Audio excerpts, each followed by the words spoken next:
Hello from Kingfisher, Oklahoma. Today we're looking at Genesis 20 and 21, and I'm going to give you three things from these chapters. First is we see the second time Abraham has deceived people about his relationship with Sarah, who's his wife, who he wants people to believe is his sister so that he doesn't get killed. Interesting. He's not really showing faith in God at this moment to protect him, to complete the promise that God had with his son. So, number two, the deception isn't justified, but God covers Abraham's sin to continue God's plan. That's called grace. We can't ruin God's plan through our inaction, actions, sin, whatever.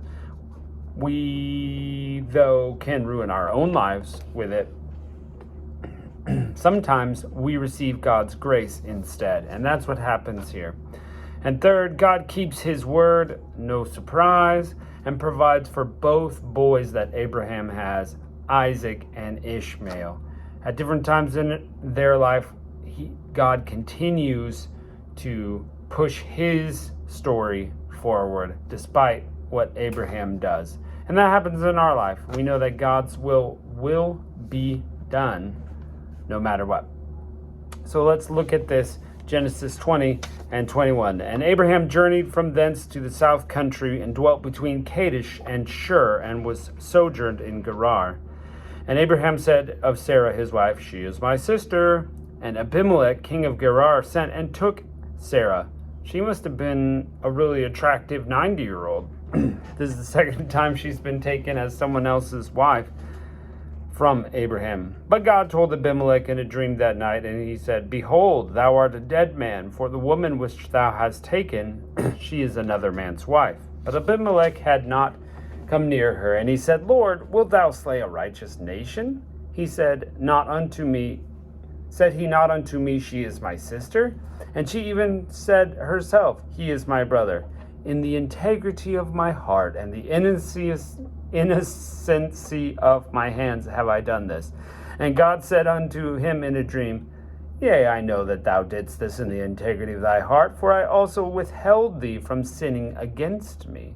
Now therefore I have suffered thee not to touch her. Now therefore restore this man his wife, for he is a prophet, and shall pray for thee, and thou shalt live. And if thou restore her not, know then that thou shalt surely die, thou and all that are thine."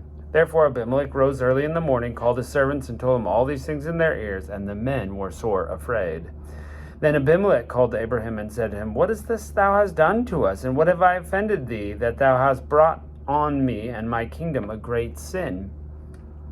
Thou hast done deeds unto me that ought not to be done." And Abimelech said to Abraham, "What sawest thou that thou hast done this thing?" And Abraham said, "Because I thought, surely there is no fear of God in this place, and they will slay me for my wife's sake." Now this is interesting. You must know that God is at work in many nations, not just in your little circle, but everywhere in the world, and that is for all of history.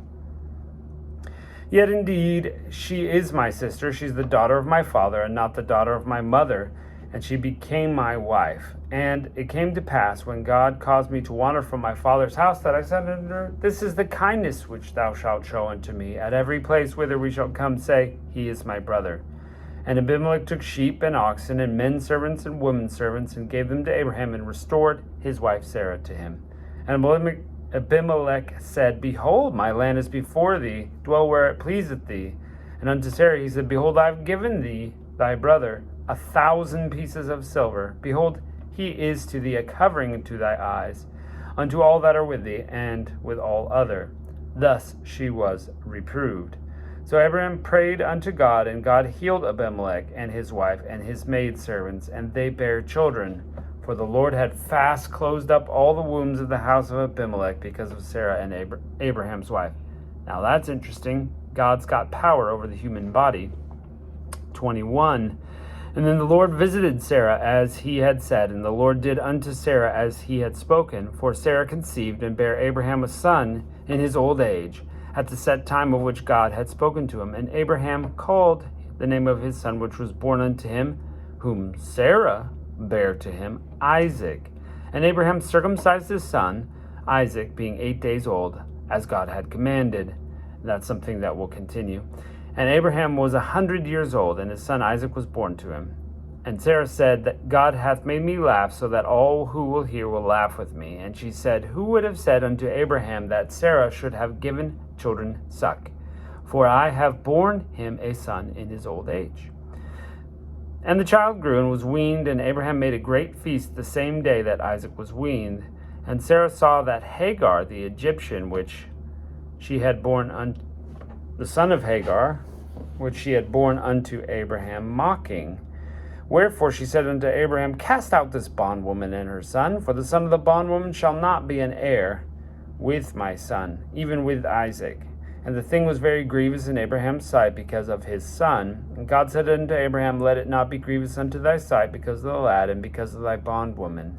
And all that Sarah hath said unto thee, hearken unto her voice, for in Isaac shall thy seed be called.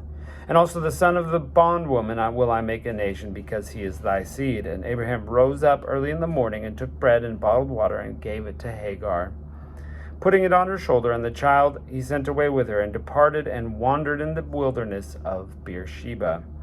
And the water was spent in the bottle, and she cast it aside, and the child under one of the shrubs. And she went off and sat down over against him a good way off, as if it were a bow shot. For she said, let me not see the death of the child. And she sat over against him, and lifted up her voice, and wept. And God heard the voice of the lad, and the angel of God called out to Hagar out of heaven, and said unto her, what aileth thee, Hagar? Fear not, for God has heard the voice of the lad where he is. Arise, lift up the lad, and hold him in thine hand, for I will make him a great nation. And God opened her eyes, and saw a well of water, and she went and filled the bottle of water, and gave the lad drink. And God was with the lad, and as he grew, he dwelt in the wilderness, and became an archer. And he dwelt in the wilderness of Paran, and his mother took him a wife out of the land of Egypt, where she was from. Verse 22, and it came to pass at that time that Abimelech and Phicol, chief of the captains, spoke unto Abraham, saying, God is with thee in all thou doest. Now therefore swear to me here by God that thou wilt not deal falsely with me, nor with my son, nor with my son's son, but according to kindness that I have done unto thee shalt thou do unto me, and the land therein thou hast sojourned. And Abraham said, I will swear. And Abraham reproved Abimelech because of the well water which Abimelech's servants had violently taken away. And Abimelech said, I wot not who hath done this thing, neither didst thou tell me, neither yet I heard of it but today. And Abraham took sheep and oxen, and gave them to Abimelech, and both made a covenant. Covenant is a serious promise. And Abraham set 7 ewe lambs unto the flock themselves. And Abimelech said unto Abraham, what mean these 7 ewe lambs which thou hast set by themselves? And he said, for these 7 ewe lambs shalt thou take of my hand, that they may be a witness unto me, what I have digged this well. Wherefore the place is called Beersheba, because they made a covenant at Beersheba. Then Abimelech rose up, and Phicol, the chief, captain of the host, and returned unto the land of the Philistines. And Abraham planted a grove at Beersheba, and called on the name of the Lord, the everlasting God. And Abraham sojourned in the Philistines' land many days. Well, we're beginning to see the plan take place.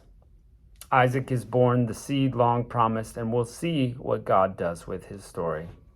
Catch you next time.